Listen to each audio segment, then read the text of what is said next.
திருச்சிற்றம்பலம். ரம பார்வதி பதேர மகாதேவா. தென்னாடுடைய சிவனே போற்றி, எந்நாட்டவர்க்கும் இறைவா போற்றி. திருச்சிற்றம்பலம். ஒளியான திருமேனி உமைத்தான மிகமேவும் கையார வரும் யானை கடல் நாழோ மரவாமல்லழியாழும் மலத்தோவும் அடியார்கள் உழமாற வழியாகும் வலிதாய வினை கூட நினையவே. திருச்சிற்றம்பலம். தில்லை குத்தபெருமான் திருவடிகளை சிறமேற்கொண்டு குருமகா சன்னிதானங்கள் பொற்பாதம் பணிந்து அடியவர் பெருமக்கள் பொற்பாதம் பணிந்து இன்றைய அபிராமி அந்தாதி சிந்தனையிலே சென்ற வாரம் நம்ம 27வது பாடலை பார்த்தோம். உடைத்தனை வஞ்சப்பிறவியை உள்ள முருகும் அன்பு படைத்தனை பத்ம பதயுகம் சூடும் பணி எனக்கே அடைத்தனை நெஞ்சத்து அழுக்கையெல்லாம் நின் அருள் புனலால் துடைத்தனை சுந்தரியே நின் அருள் ஏதென்று சொல்லுவதே என்பதாக ஒரு அருமையான பாடலை அம்மையினுடைய அருள் கடாட்சம் இருந்தால் நமக்கு என்ன கிடைக்கும் அப்படின்ற அந்த படிப்படியாக அந்த நிலை உயரும். அந்த அன்னைகளுடைய அருள், அந்த பெரும் கருணையை அருமையாக எடுத்து வியப்பு, அவ்வளோ ஒரு வியப்பாக அன்னையுடைய அருள் கிடைத்தால் இப்படியெல்லாம் நமக்கு கிடைக்கும் என்பதை அப்படியே வியந்து வியந்து போற்றுவது போல அந்த பாடல் 27வது பாடல் அமைந்தது. இப்போ 28வது பாடலில் அப்படியே தொடர்ச்சியாகவே சொல்கிறார். இத்தனைக்கும் காரணம் அம்மையின் அருள். அப்போ அந்த அம்மை எப்படிப்பட்டவள் அப்படின்றத அழகாக ஒரு பட்டியல் போடுறார். இந்த அம்மையுடைய தன்மை என்ன, குணம் என்ன, அவருடைய அருள் தன்மை எப்படிப்பட்டது அப்படின்றத அடுத்த பாட்டில் நமக்கு சொல்கிறார். சொல்லும் பொருளும் என நடமாடும் துணைவருடன் புல்லும் பரிமள பூங்கொடியே. அம்மையை பார்த்து அழகாக ஒரு டிஸ்கிரிப்ஷன் கொடுக்கிறார் பாருங்க. அம்மை எப்படிப்பட்டவள் அப்படின்றத கொடுக்கிறார். சொல்லாகி அந்த சொல்லின் பொருளாக, சொல்லாகி சொல்லுக்கோர் பொருளுமாகி. அப்பர் பெருமானுடைய திருத்தாள் சொல்லாக வரும் இறைவன். இன்னைக்கு வாக்குகள் பற்றி நமக்கு சிவப்பிரகாசம், சித்தியார், இதில் எல்லாம் நமக்கு தெளிவாக நம்ம படிச்சிருக்கோம். எல்லாருமே நம்ம சைவ சித்தாந்தம் படிக்கக்கூடியவர்கள். அதில் வாக்குஸ்தானத்தை ரொம்ப அருமையாக படித்திருக்கிறோம்.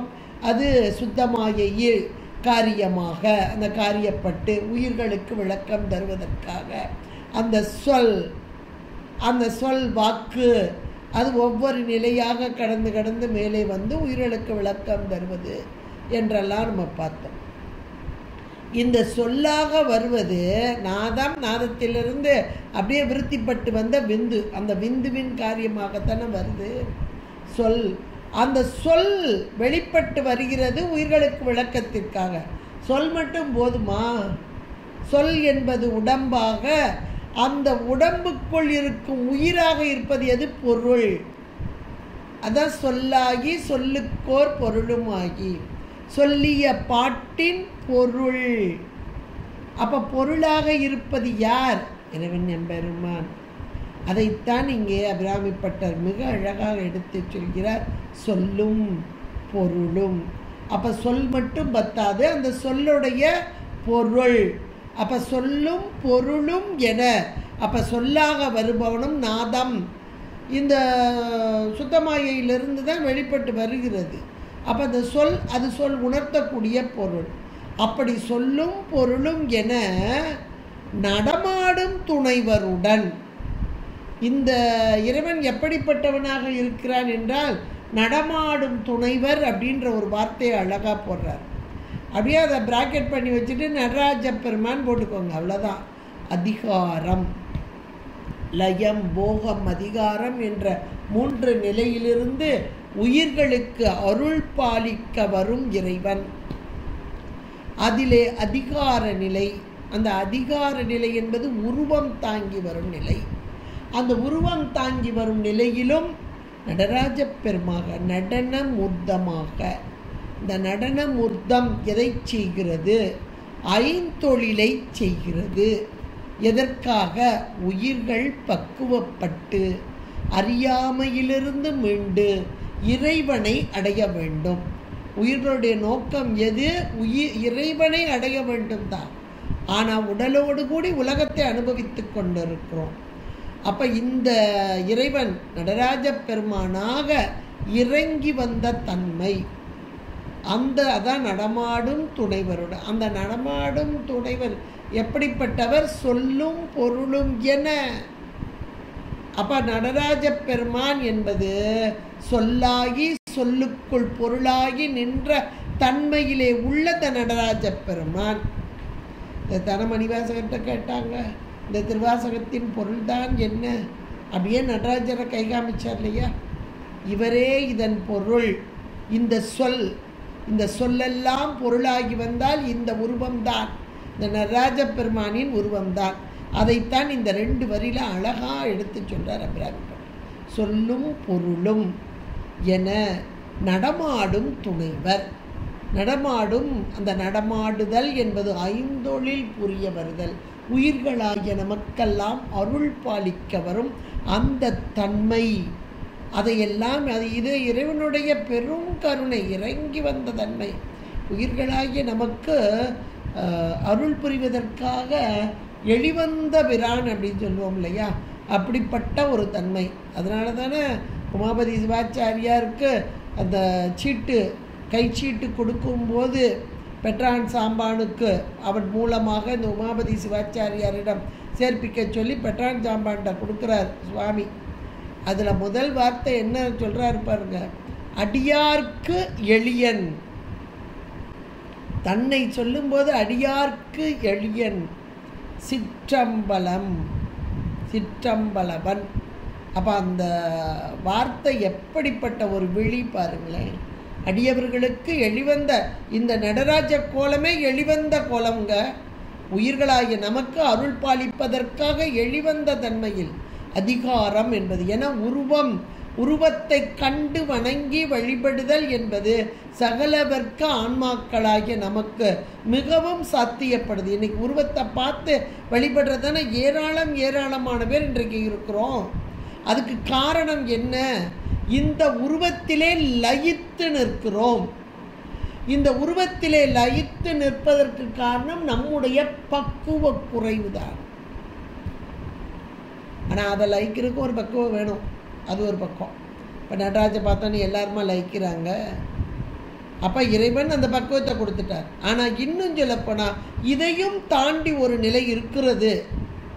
இந்த உருவம், அப்புறம் அருவுருவம், அப்புறம் அருவம், இது அப்படியே மேலே போய்கிட்டே இருக்கும். இந்த பக்குவ நிலை இன்னும் கூடிக்கிட்டே இருக்கும். இந்த அருளாளர்கள்லாம் நீங்கள் எடுத்து பார்த்தீங்கன்னா அப்படியே உள்ளத்திற்குள்ளேயே அருவமான அந்த ஒளியான அந்த திருமேனியைத்தான் உணர்வார்கள். ஒளியான திருமேனியை உள்ளுக்குள் வைத்து வழிபடக்கூடியவர்கள் மேலான பக்குவ நிலை. அப்போ முதல் இது ஸ்டார்டிங் பாயிண்ட் வச்சுக்கலாமே. நம் போன்றவர்களுக்காக எளிவந்த பிரானாக இன்றைக்கு அதான் தில்லை மூதூர் ஆடிய அந்த திருவடி பல்லுயிரெல்லாம் பயினர், எல்லா உயிர்களிலும் நின்றாடும் பிரானாக உயிர்களுக்கு நன்மை புரிவதற்காக ஐந்தொழில் புரிவதற்காக வந்த அந்த இறைவன் எப்படிப்பட்டவன்? சொல்லாகி சொல்லுக்கோர் பொருளாக வந்த இந்த இறைவன் நடமாடும் துணைவர். நடனத்தை செய்து கொண்டிருக்கும் பஞ்சகிருத்தியம் என்ற அந்த தொழிலை இன்னும் சொல்லணும்னா அந்த திலையில் இருக்கக்கூடிய அந்த பெருமான் ஆனந்த குத்து. அந்த ஆனந்த குத்து என்பது ஐந்தொழிலையும் ஒரு சேர வைத்து செய்யும் அந்த கூத்து. அந்த துணைவருடன், அந்த இறைவனுடன் அம்மை எப்படி இருக்கிறாளாம்? புல்லுதல் என்றால் விட்டு பிரியாத தன்மை. இதுதானே நம்மளும் அதைத்தானே சொல்கிறோம். இறைவனுக்கும் இறைவிக்கும் உள்ள அந்த பந்தம் என்பது நமக்கும் இறைவனுக்கு உள்ளது என்ன அப்படின்னா அது அத்வித கலப்புன்னு சொல்லுவோம். இறைவனுக்கும் இறைவிக்கும் உள்ள அந்த தொடர்பு அது தாதான்மியம், விட்டு பிரியாத குணகுணி சம்பந்தம். இது குணமாக, அம்மை குணமாக, இறைவன் குணியாக, பொருளாக என்று சொல்லக்கூடும். அதைத்தான் இங்கே சொல்லாக, சொல் வெளிப்பட்டு தோன்றுதல், அதனுடைய பொருள் அதன் உள்ளீடாக இருத்தல். இதுதான் குணகுணி சம்பந்தம் என்று சொல்லக்கூடியது. அதைத்தான் இதில் புல்லும் என்றால் அப்படியே ஒன்றித்து விட்டு பிரியாத, இறைவனை விட்டு ஒரு காலம் பிரியாத அம்மை, அம்மையை விட்டு பிரியாத இறைவன். இதைத்தான் நம்ம திருமுறைகள் எல்லாம் இங்கே சொல்கிறது. ஏன் அம்மையை விட்டு பிரியாத இறைவன் என்று சொல்கிறார்கள் அப்படின்னா, அம்மை தானே கருணை, அவ தானே அருள், அந்த அருள் தானே நமக்கு உதவ வருது. அதனால தான் அம்மையை விட்டு பிரியாத இறைவன் என்று சொல்கிறார். இங்கே இந்த அம்மை அந்த துணைவருடன் புல்லும் ஒன்றித்து விட்டு பிரியாத தன்மையிலே எப்படி இருக்கிறானா, பரிமள பூங்கொடியே. பரிமளம் என்ற மாத்திரத்திலே நல்ல ஒரு மனம், ஞான மனம். அம்மைக்கு பேரே ஞான பூங்கோதை என்று சொல்கிறார். அவருடைய கூந்தல் அப்படியே மனம் உள்ளதா இல்லையான்னு அந்த செண்பகமாறன் பாண்டியனுக்கு சந்தேகம் வந்தது பாருங்க. உண்மையிலேயே உண்டு. அப்போ அம்மை எப்படிப்பட்டவள்? பரிமளம், அந்த சுகந்தமான வாசனை உள்ளவள். திவ்ய கந்தாட்யா. நமக்கு லலிதா சகஸ்ரநாமம் மிக தெளிவாக எடுத்துரைக்கிறது. திவ்ய கந்தாட்யா என்று எடுத்துரைக்கிறது. அப்படிப்பட்ட அம்மை சொல்லாக, சொல்லின் பொருளாக, இந்த சொல் வடிவம் என்ற மாத்திரத்திலே அம்மையை நாம் சொல்லும்போது வாக்தீஸ்வரி, வாக்தீஸ்வரி, வாக்கின் வடிவமாக வருபவள், சொல்லாக வருபவள். வாக்வாதின்யை, இதெல்லாம் சகஸ்ரநாமத்தில். ஏன்னா அபிராமி அந்தாதி, சகஸ்ரநாமம், சௌந்தரிய லகரி 3 ஒரே நேர்கோட்டில் நிற்கக்கூடியது. பொருள் என்னவோ ஒன்று தான். அதில் இங்கே சொல் பொருள், சொல்லும் பொருளும் என நடமாடும் என்று வந்திருக்கிற சொல்லாகி சொல்லுக்குள் பொருளாக வரும் அந்த அம்மை. அந்த அம்மை எப்படிப்பட்டவளாக இருக்கிறார்? வாக்வாதின்யாக இருக்கிறார், வாக்தீஸ்வரியாக, வாக்தீஸ்வரியாக இருக்கிறாள். இதை சகஸ்ரநாமம் மிக அழகாக நமக்கு எடுத்து உரைக்கிறது. அது மட்டுமா, இறைவனோடு எப்படி இருக்கிறார்? நடமாடும் துணைவருடன். இந்த நடமாடும் துணைவர் என்ற மாத்திரத்தில் இது நடராஜ பெருமானாக, நடராஜ கோலம் கொண்டு வந்த இறைவன் எம்பெருமான். அம்மைக்கு இன்னொரு பேரே நடேஸ்வரி என்று பெயர். நடேஸ்வரி, நடனத்தை ஆடும் அந்த இறைவன் எம்பெருமானை விட்டு பிரியாதவள். நடராஜ பெருமான் பக்கத்திலே நீங்கள் பார்க்கலாம். நடராஜ பெருமான் இந்த மார்கழி திருவாதிரையிலலாம் ஆடிட்டு வர்றாருன்னா பக்கத்திலே அம்மை இருப்பா. இப்போவும் நடராஜ பெருமான் திருவுருவத்தை பார்த்தா பக்கத்திலே இருப்பா, இடது பாகத்தில். இன்னும் சொல்ல போனால் அந்த நடராஜ பெருமானின் இடது பாகமே அம்மை என்று சொல்வார். அதை தான் நம்ம சொல்கிறோம், இடபாகத்தை வாங்கி கொண்ட அம்மை. அந்த இடபாகத்திலே இருப்பவள் பக்கத்திலேயே இருப்பவள், இடது பாகத்திலேயும். அதுவும் அப்படி இறைவனை நோக்கிய வண்ணமாக இருப்பாள். இறைவனுடைய திருக்கண்களும் அவள் மீது பட்ட வண்ணமாக இருக்கும். ஏன்னா உயிர்களாகிய நாம் இறைவனுடைய நேரடி பார்வையில் இருக்க முடியாது, அருளை நேராக வாங்க முடியாது. இறைவன் அருளை இந்த அம்மைக்கு கொடுத்த அம்மையின் மூலமாக நாம் பெறுதல் என்பதை இங்கே நமக்கு உணர்த்தும் வண்ணமாக அமைந்த அந்த நடராஜ கோலம், அதுதான் நடேஸ்வரியாக அம்மை இங்கே காட்சி தரக்கூடியவளாக இருக்கிறார்.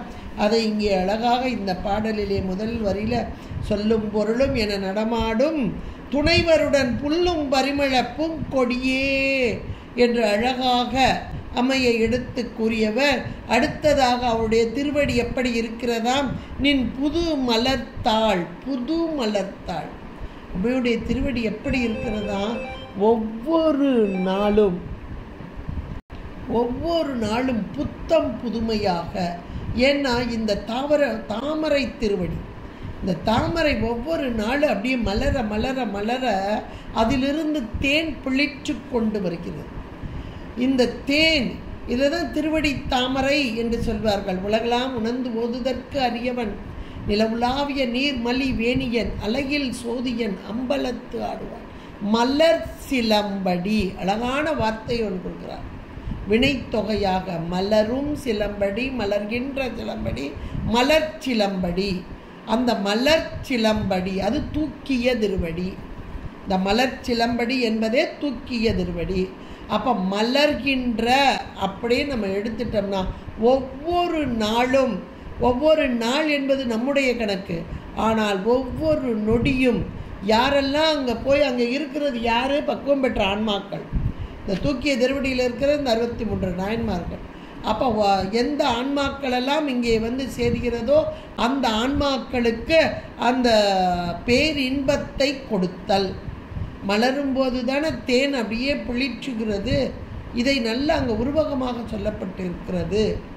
அந்த மலர் திருவடி இங்கே அம்மை எப்படி இருக்கிறாரா? நின் புது மலர்த்தாளா, புத்த புதுதான். இப்போதான் அந்த மலரக்கூடிய புதுமையான, எவ்வளோ ஒரு அருமையான ஒரு வார்த்தை பாருங்க, அந்த புது மலர்த்தாளாக. ஏன்னா அப்போ புதுசாக மலரும்போது அதிகமான தேன் அங்கே பிழிச்சக்கூடியதாக. அந்த திருவடியை அல்லும் பகலும் தொழும் அவர்க்கே.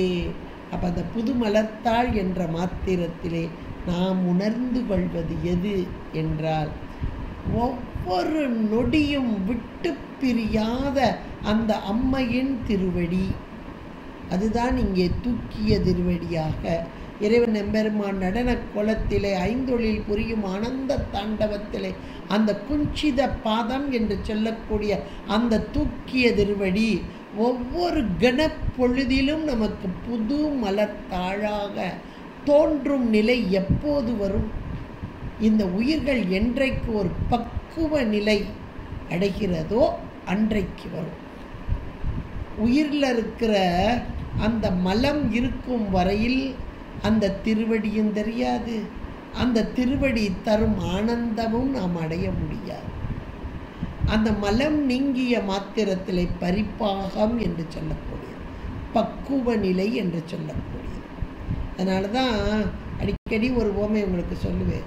இந்த நடராஜ பெருமானை பார்க்கும்போது அப்படியே காதலாகி கசிந்து கண்ணீர் மல்க வேண்டும். அதில் இன்னும் மணிவாசக பெருந்தகையாருடைய வார்த்தையில் சொல்ல வேண்டுமென்றால், திருச்சதகத்தில் மெய் உணர்தல்ல முதல் பாடல், மெய்தான் அரும்பி விதிர் விதிர்த்து உன் விரையார் கழல், விரை ஆர் கழற்கு, நல்ல மனம் வீசக்கூடிய அந்த இதே தூக்கிய திருவடி. கைதான் தலை வைத்து கண்ணீர் ததும்பி. அப்போ இதெல்லாம் அந்த திருவடி இந்த உயிர் அறிவிலே பதிகிறது. பதியும் போது இந்த உடலில் காணப்படக்கூடிய அந்த புழகாங்கிதம், அந்த மெய்யிலே ஏற்படக்கூடிய மாற்றங்கள், அதான் மெய் உணர்தல் வச்சாரு. அதில் முதல் பாட்டில் ரொம்ப அழகாக சொன்னார். அது எப்போ வரும் அப்படின்னா, என்றைக்கு ஆன்மா அந்த பரிபக்குவம் அடைகிறதோ அன்னைக்கு தான் வரும். அதான் நம்ம எளிமையாக புரியணும்னா, ஒரு 18 வயது ஆடவன் அழகாக அப்படியே காளை பருவத்திலே இருக்கும்போது, சின்ன குழந்தை, ஒரு 5 வயசு குழந்தை பார்க்கும்போது காதல் வருமா? இந்த குழந்தைக்கு இன்னும் பக்குவம் இல்லை.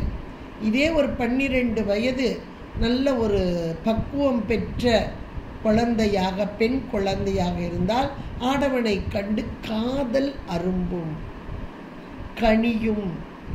இதே போல உயிர்கள், பசுக்கள், ஆன்மாக்களாகிய நாம் எப்பொழுது இந்த உயிரின் அறிவில் இருக்கும் மலம் பரிபாகம் அடைகிறதோ அப்போது இந்த தூக்கிய திருவடி சதா காலம் இந்த இடத்துல நின் புது மலர்த்தாள் இருக்கு. அப்போ ஒவ்வொரு நொடியும் அவங்க உணர்ந்து கொண்டே இருப்பார்கள். இந்த பக்குவம் பெற்ற ஆன்மாக்கள் ஒவ்வொரு நொடியும் அந்த புது மலர்த்தாளாகவே அவர்களுக்கு தோன்றிக் கொண்டார். அந்த தேன் அதை பருகி கொண்டு இருப்பார். அதனால தான் அந்த நிலையை விட்டு அவங்க வெளியே வரமாட்டாங்க. இன்னும் சொல்லணும்னா சிவன் முக்தர்களே நம்ம சொல்லலாம். அருளாளர்கள் எல்லாருமே சிவன் முக்தர்கள் தான். அப்போ அந்த நிலை, ஏன்னா அவங்களுக்கு பரத்த அந்த இறைவனோடு அந்த ஒன்றித்த அந்த மேலான பரிபக்குவம் இருக்கக்கூடியவர்களுக்கு இந்த பரத்தை பார்ப்பவர்கள் பரமே பார்த்திருப்பர். பதார்த்தங்கள் பாரா. பதார்த்தம்னா உலக போகம். நமக்கு உலக போகம் மட்டுமே தெரியுது. இதில் அப்பப்போ கோயிலுக்கு போனால் நடராஜ பெருமானுடைய உருவம் தெரியுது, அவ்வளோதான். ஆனால் அவர்களோ அந்த தூக்கிய திருவடியை சதா காலமும் உயிரின் அறிவிலே பதிய வைத்து அதை உணர்ந்து உணர்ந்து அனுபவித்துக்கும். அதான் இந்த இடத்துல நின் புது மலர்த்தாள், இந்த வார்த்தைக்கு அந்த பொருள் தான். நின் புதுமலர், ஒவ்வொரு நொடியும் புதிதாக மலர்ந்தது போல இந்த உயிருடைய அறிவிலே அந்த திருவடி ஞானம், அந்த திருவடி பேரை அனுபவித்து கொண்டிருப்பார். நின் புதுமலர்த்தாள். அடுத்து சொல்றா பாருங்க வார்த்தை, அல்லும் பகலும் தொழும் அவர்க்கே. இந்த இடத்துல அல்லும் பகலும்னா அல் பகல், இதெல்லாம் இரவு பகல் அப்படின்னு பொருள். அப்போ ஒரு நொடி கூட இமைப்பொழுதும் என் நெஞ்சில் நீங்காதான் தாள். மணிவாசகர் அழகா கொடுத்திருக்கிறார். இமைப்பொழுது, இமைக்கிற பொழுது கூட அந்த திருவடி, அந்த திருவடியை விட்டு பிரியாத நிலை யாருக்கு வரும்? பக்குவம் பெற்ற ஆன்மாக்களுக்கே. அதான் தொழும் அவர்க்கே ஏகாரத்தோட போட்டார். அந்த தொழுதல் என்பது சதா காலமும் நினைந்து நினைந்து உருகக்கூடிய அந்த பக்குவம் பெற்ற ஆன்மாக்கள். இந்த இடத்துல அருமையாக அதைத்தான் சொல்றார். நின் புது மலர்த்தாள் அல்லும் பகலும் தொழும் அவர்க்கே. தொழுதல் என்ற மாத்திரத்தில் நமக்கு தொழுதல்னா சாமி கும்பிட்றது, அதாவது கோயிலுக்கு போய் கும்பிட்றது தான் முதல்ல நமக்கு தெரியும். இப்போ கொஞ்சம் கொஞ்சம் நம்ம நூல்கள்லாம் படிக்கும்போது நூல் படிக்கிறதே இறை வழிபாடுன்றதுல கொஞ்சம் நம்ம வந்திருக்கோம். ஆனால் சதா காலமும் உள்ளுக்குள்ள இறைவனை வழிபடுதல் என்பது அந்த பக்குவம் பெற்ற ஆன்மாக்கள். அந்த இடத்துல முழுக்க முழுக்க அவர்களையே வைத்து பார்த்தால் பொருள் புரியும் நமக்கு. தொழும் அவர்க்கே அந்த ஏகாரம். அப்படிப்பட்ட பக்குவம் பெற்ற ஆன்மாக்கள் அவர்களுக்கு என்ன கிடைக்கும், பயன் என்னன்றத அழகா அபிராமி பட்டர் போடுறாரு பாருங்க. அழியா அரசு. முதல்ல அது என்னங்க அழியாத அரசு? 5 வருஷம் ஆச்சுன்னா அரசு அழிஞ்சு போகுதில்ல, அடுத்த அரசு வந்துடுது. ஒருவேளை தப்பி போனால் திரும்ப ஒருக்க வர்றாங்க, எலெக்ஷன் வச்சு தான் வர்றாங்க, சும்மாலாம் வரலை. அப்போ அழியாத அரசுன்னு ஒன்று இருக்கா அப்படின்னா இருக்குன்றார் அவர். அழியாத அரசு ஒன்று இருக்கிறது. அழியும் அரசு என்று ஒன்று இருந்தால் அழியாத அரசு என்று ஒன்றும் இருக்கும். அப்போ அழியாத அரசு எப்படி கிடைக்கும்னா, அழியும் அரசு என்பது இன்றைக்கி நம்ம கண்கூட பார்த்துக்கிட்டு இருக்கிறது அழியும் அரசு. ஆனால் அம்மையின் அருள் பெற்றவர்களுக்கு ஒரு காலும் அழியாத அந்த தன்மை. அரசு என்பது தலைமை, தலைமை பீடம். இன்னும் சொல்ல போனால் தலைமை பீடம் மட்டும் இல்லை, ஆளுமைத்தன்மை. ஏன்னா அவங்க ஆளுமைக்கெல்லாம் வரமாட்டாங்க. நம்ம அருளாளர்கள் எடுத்து பாருங்கள், எத்தனை பேர் அரசராக இருந்தாங்க, எத்தனை பேர் அமைச்சராக இருந்தாங்கன்னு. அவங்கன்னா ஆளுமைத்தன்மையில் இருந்தாங்க. சேரமான் பெருமான்லாம் எடுத்துட்டிங்கன்னா பட்டத்தானால யார் வரும்போதே அந்த இதை கண்டு அப்படியே திருநீற்று பொழிவு, அது திருநீர் கூட இல்லை, வெண்மையான நிறம், வெண்மையான நிறம் கொண்ட அந்த மணல் தான். அதை கண்டே இறங்கி வந்து அப்படியே தாழ்வெண்ணும் தன்மையோடு இருந்தார் என்றால் அப்போ அவங்க ஆனால் அரசு உரிமை பெற்றவர் தான், எல்லா உரிமையும் இருக்கும். ஆனாலும் இறை பக்தர்கள், இறையடியவர்கள் தாழ்வெனும் தன்மையோடு சைவமாம் சமயம் சாரும் உள் பெறல் அரிது. அப்போ இந்த இடத்துல அழியா அரசு என்ற மாத்திரத்தில் இறைவனுடைய இந்த அம்மையுடைய இந்த திருமலத்தாள்களை யார் தொழக்கூடியவர்களாக இருக்கிறார்களோ, அதுவும் அல்லும்பகலும் தொழக்கூடியவர்களாக இருக்கிறார்களோ, அவர்களுக்கு அந்த அரசனுக்கு உரிய போகம். ஒரு அரசன் எவ்வளவு போகத்தோடு, அதாவது உலக போகம், உலக போகத்தில் அப்படியே திளைச்சி இருப்பான். அந்த உலக போகத்தை அனுபவிக்கக்கூடிய அத்தனையும் இவர்களுக்கு இருக்கும். அதுவும் அழியாமல் இருக்கும். குறிப்பிட்ட காலம்லாம் இல்லை, நிரந்தரமாகும். ஆனால் அவங்க அனுபவிப்பாங்கன்னா அனுபவிக்க மாட்டாங்க. பரமே பார்த்திருப்பார், பதார்த்தங்கள் பாராதவர்கள் அவர்கள், உலக போகத்தை அனுபவிக்காதவர். ஆனால் உலகத்திற்குரிய போகம் அத்தனைக்கும் உரிமை உடையவர்களாக இருப்பார். அதுதான் இங்கே அழியா அரசு. அப்போ இந்த உலகத்திலே வாழ்வார்கள், உலகத்திற்குரிய எல்லா போகங்களும் அவர்களுக்கு கிடைக்கும், அழியா அரசும். அது மட்டுமா, இந்த உலகத்தில் உடம்போடு இருக்கிற வரைக்கும் அந்த போகம். அப்புறம் செல்லும் தவ நெறியும் அடுத்த வார்த்தை.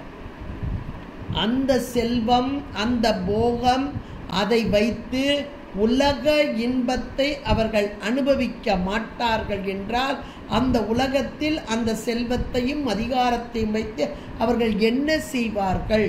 அதான் செல்லும் தவநெறி.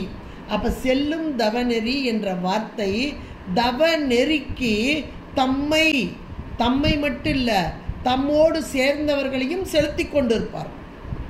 இதுக்கு நம்ம சாதாரணமாக பொருள் கொள்றதை விட நம்ம அருளாளர்கள் வழியில் பொருள் கொண்டால் ஈஸியாக புரியும். இப்போ கோச்சங்க சோழன் இந்த குழந்தை 1.5 நாளிகை கழித்து பிறந்தால் இத்தனை கோயில்கள் கட்டும் அப்படின்னு சொன்ன மாத்திரத்தில் அந்த தாய் அப்படியே தான் இறந்தாலும் பரவாயில்ல, குழந்தை இந்த தன்னுடைய மகன் கோயில் கட்டன்னு நினச்சா இல்லையா? அப்போ அரசு உரிமை ஏற்ற அவன் எத்தனை 71 மாடக்கோயில்கள் கட்டினான் என்றால் தவநெறி. இன்னைக்கும் கோயில்கள் பறைசாற்றி கொண்டிருக்கிறது. அவன் பெருமையை மட்டுமல்ல, இந்த இறைவனின் பெருமைகளை பறைசாற்றி கொண்டிருக்கிறது. அந்த தளத்தில் எத்தனை நூற்றாண்டுகள் கழிந்த போதும், அதுவும் இன்னைக்கு வர்றவங்கெல்லாம் வந்து மனம் லயித்து ஒன்றித்து வழிபடக்கூடிய ஒரு நிலை நமக்கு கிடைக்குதுன்னா அவன் மட்டும் தவநெறியில் செல்லலை, நம்மையும் இன்றைக்கும் நடத்திக்கிட்டு இருக்கிறான். இன்றளவும் இது எவ்வளோ பெரிய ஒரு அருமையான ஒன்று பாருங்களேன். யோசிச்சு பாருங்க, கையில் காசு பணம் இருந்து அதில் தன்னுடைய போகத்தை அனுபவிக்கும் உலகர்கள், பக்குவம் இல்லாதவர்கள், அபக்குவர்கள் அப்படின்னு தான் சொல்லணும். ஆனால் பக்குவிகளுக்கு இது போன்ற அல்லும் பகலும் தொழும் அவருக்கு சதா காலமும் அம்மையின் திருவடியை தொழக்கூடியவர்களுக்கு கிடைக்கக்கூடிய இந்த உலக போகத்தை வைத்து செல்லும் தவநெறி அந்த மேலானது. என தவம்தான் ஞானத்தை கொடுக்கும். தவ முதிர்ச்சி தான் அடுத்து ஞானம். சரியை கிரிய யோகம் 3ம் சேர்ந்தது தவம். இந்த தவ முதிர்ச்சியில் கிடைப்பது தான் ஞானம். அப்போ ஞானம்தான் இறைவனோடு ஒன்றிக்க முடியும். ஞானமே வடிவான பரம்பொருளை எட்டுவதற்கு ஞானம் வேண்டும். அப்போ ஞான நெறியை அடைய வேண்டும். இந்த உலகத்தில் வரக்கூடிய இந்த போகங்களை எல்லாம், அதாவது அரச போகங்கள், இது அரச சம்பத்து அப்படின்னு சொல்லக்கூடியது. அது ஆட்சி உரிமை, இன்னும் பணம், பொன், பொருள். நீங்கள் இந்த திருவிளையாடல் புராணத்தை எடுத்து பார்த்தீங்கன்னா அதில் பரஞ்சோதியார் ரொம்ப அழகாக சொல்வார். ஏன்னா மணிவாசக பெருந்தகார் இங்கே குதிரை வாங்க கொடுத்த பணத்தை தானே அங்கே கோயில் கட்டினார். அதுக்கு கடைசியில் இறைவன் வந்து காட்சி தந்தபோது உமக்குரிய செல்வம் அத்தனையும் அங்கே உலகவர்க்கு, எது உலகவர் பக்குவம் அடைய வேணும், தவநெறியில் செல்லணும், அதற்காக கோயில்.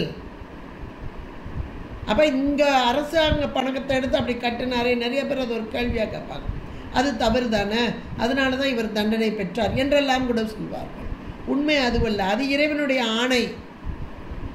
இறைவன் இந்த மன்னன், அந்த மன்னனுடைய பணம் இங்கே கோயில் கட்டுமானமாக, அதாவது இறைவனுக்குரிய காரியம் சிவபுண்ணியம், அதை செய்கிறதுக்கு யார்?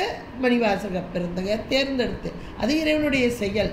அப்போ இந்த இடத்துல தவநெறி செல்லும் அப்போ அவர் அமைச்சராக இருந்தார், அதனால் அவர் கையில் கொடுக்கப்பட்ட அந்த பணம், அதை வைத்து அவர் செய்தல்.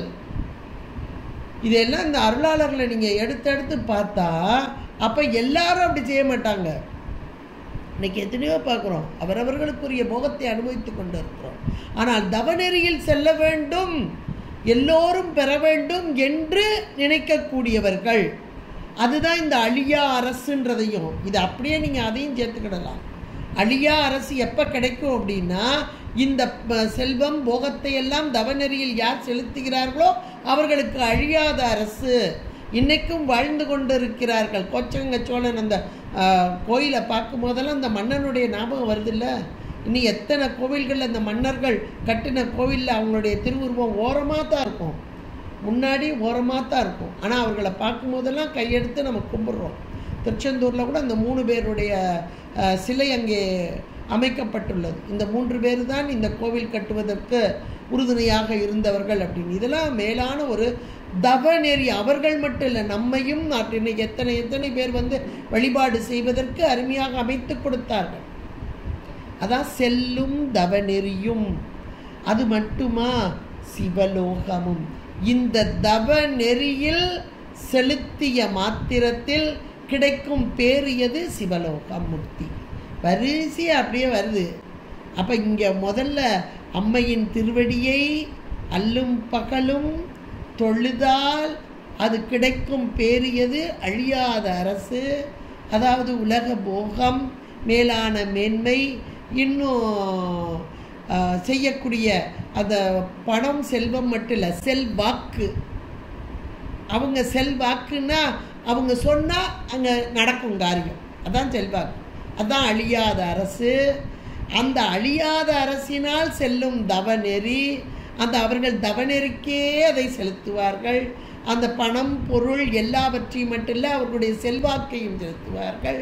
அப்படி செல்லும் தவநெறி, அந்த தவநெறியினால் கிடைப்பது எது?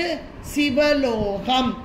அந்த சிவலோகமும் சித்திக்குமே, அதாவது முக்தி பேரும் கிடைக்குமே. எவ்வளோ ஒரு அருமையான பாடலாக அடுத்து அடுத்து அடுத்து அழகாக வார்த்தைகளை கோர்த்து வச்சிருக்காரு பாருங்க. அப்போ இறைவன் எம்பெருமான் சொல்லாகி சொல்லுக்குள் பொருளாகி நின்று நடமாடக்கூடிய இறைவனாக எம்பெருமானாக அந்த துணைவருடன் புல்லும் ஒன்றித்து விட்டு பிரியாமல் இருக்கும் இந்த அன்னை, அந்த மனம், திவ்ய மனம், பரிமளம், அந்த பரிமளத்தோடு கூடிய பூங்கொடியாக இருக்கும் அம்மை, அவளுடைய நின் புது மலர்த்தாள், அவளுடைய திருவடி தாமரை, அந்த திருவடி தாமரையை அல்லும் பகலும் தொழும் அவர்க்கே விட்டு பிரியாத, இமைப்பொழுதும் விட்டு பிரியாமல் அந்த திருவடியே நினைந்து வணங்கி தொழும் அவர்க்கே அழியாத அரசும், என்றைக்கும் மாறாத செல்வமும், செல்வாக்கும் சொல்வாக்கும், அவர்களால் எதையும் சாதிக்க முடியும் என்ற ஒரு நிலையும், அதுதான் அழியா அரசாக, அந்த அழியாத அரசினால் செல்லும் தவ நெறியாக, அந்த தவ நெறியில் நின்றதால் அவர்களுக்கு கிடைக்கக்கூடிய அந்த சிவலோகம் என்று சொல்லக்கூடிய பேரானந்தம், முக்தி பேரானந்தம், திருவடி பேரு, அது சித்திக்குமே. அப்போ இங்கே இருந்து அப்படியே போய் மேலான அந்த முக்தி, பரமுக்தி, அந்த பரமுக்தி இன்னொன்று இக பர சௌபாக்கியம், இதனை தரும் அம்மை. அந்த அம்மை இந்த இறைவனை விட்டு பிரியாமல் இருக்கிறாள் அப்படின்னு இந்த 28வது பாடலில் நம்மளை அருமையாக கொண்டு செலுத்தும் அந்த தன்மை, மேல் நோக்கிய நிலை, அவ்வளோதான். இந்த மேல் நோக்கி செலுத்துதல் அப்படின்னு சொல்லுவாங்க இல்லையா, அந்த தன்மைக்கு நம்மை ஆட்படுத்தும் அம்மை என்று சொல்ல வேண்டும். அந்த அம்மையை வணங்கி வழிபாடு செய்தால் எல்லா சகல செல்வ சௌபாக்கியங்களையும் நமக்கு அம்மை தருவாள் என்று கூறிக்கொண்டு, அம்மையை உணர்ந்து இந்த பாடல், அதுவும் அபிராமேந்தாதி சாதாரணமான பாடலில் மேலான ஒன்று, இதை சிந்திப்பதற்கு நமக்கு அருள்பாலித்த என்னுடைய திருவருளுக்கும் குருவருளுக்கும் நன்றி கூறி விடைபெறுகிறேன். நன்றி, வணக்கம். திருச்சிற்றம்பலம்.